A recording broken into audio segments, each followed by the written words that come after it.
Ladies and gentlemen, welcome back to Dialar's Twi'lek Tactics.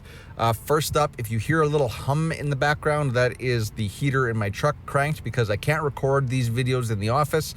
So I go out into the field and it's really, really cold out. If I don't have my heater cranked up, I'm gonna die. It's too cold out. So bear with me if you hear that little like heater hum in the background. Anyways, the point of this video is to show you the best comps for Death Hive in the Endless Battle, January 18th, 2024.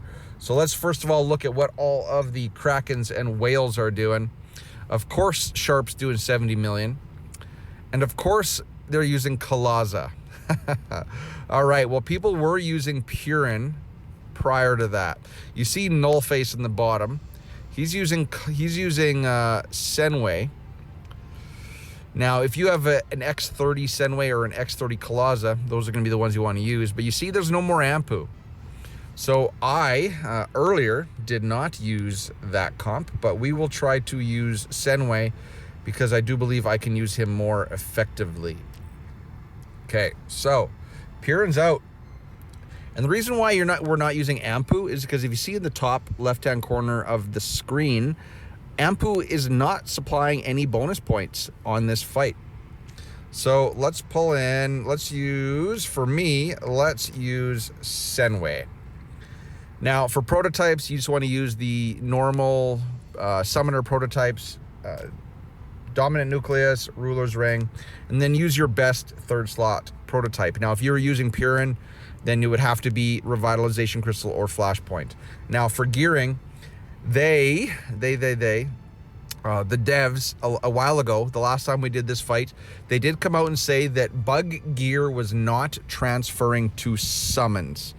So it would only count on the summoner.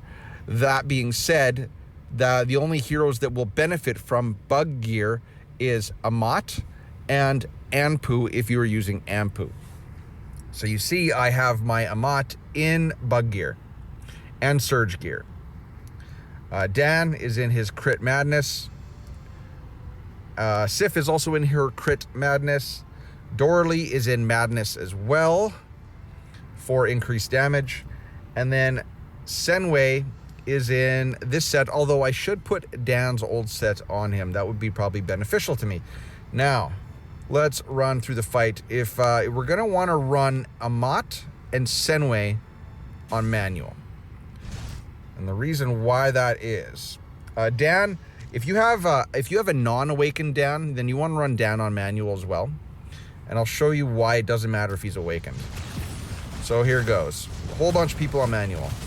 Now, with Senway, what you want to do is you want to position his ad over here to this side of the screen. So then the ad's going to pop up and he's going to target and he's going to hit both of the ads. Now with Amat, you want to target everybody, and then Dan, target everybody. Sif and Dora, they can just do their thing. So you see where Senway's Senway's ad is? Him being over there is going to make sure that he hits both ads. So you do got to run Senway on manual.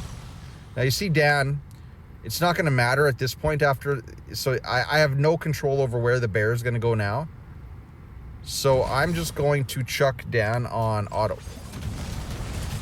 Now if he is not awakened, then you can still run him on manual because you'll be able to position the bear exactly where you want him. So TLDR of this is run Senway or Kalaza, whoever's better. If you have an X30 Kalaza, that's probably going to be better. But if you're running Senway, always position the ad over to the side of the screen. Because then his little shuriken is going to kind of arc across both of the ads. And then, yeah, Dan's bear is going to do what Dan's bear does. Especially if he's awakened. He's going to do really good things for you. Really, really good things. All right. Let's pop Senway's ad over there. And then Amat. So Amat really is the only one you got to change the gearing for. Yes, Surge is the better gear set for her. My deep dive is also out on Amat. And I have tested that. And with non-tempered gears, Surge does seem to perform better. It's not leaps and bounds better than Madness crit, but it will put out more damage, more deeps. So it seems like Amat is built more like Ampu than, say, a Daniel or a Sif. But she is definitely, as you see in this fight, she's putting out more damage, which is interesting than Sif. Keep in mind that on these endless battle fights, the damage is the damage. They'll get bonus points, which will go towards your final score, but in no way do the bonus points change their damage numbers. All right, so you see how this kind of goes. And what am I gonna do? What am I gonna do? Am I gonna do 69? I am. Well, I did not too bad. 69 too. I say I am pretty pleased with that. I am pretty pleased. That's not bad. That's not bad. So you guys see the TLDR? I kind of want to see, did I make the top 10? Hey, look at, or the top 3? I did. That is fantastic. I love that. Okay. And that is with a Senway. I am going to assume, let's see if we can look. Can we look at Sharp's teams? No, we can't look at his gearing, but I'm going to assume that those two definitely have a exclusive 30 Kalaza. So let's just pop right back in there. Ladies and gentlemen, the TLDR of this fight, all of the most important things are, you want to have Amat in bug gear with Surge. You want your Kalaza to always summon the ad to as far to the right of the screen as possible.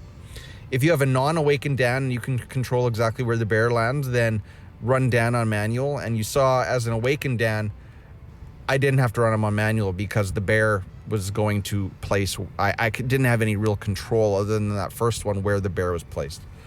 So that's it, guys. Ladies and gentlemen, that is the TLDR of Death Hive for January 18th for Endless Battles 2024. If you have any other questions, put them down in the comment section below.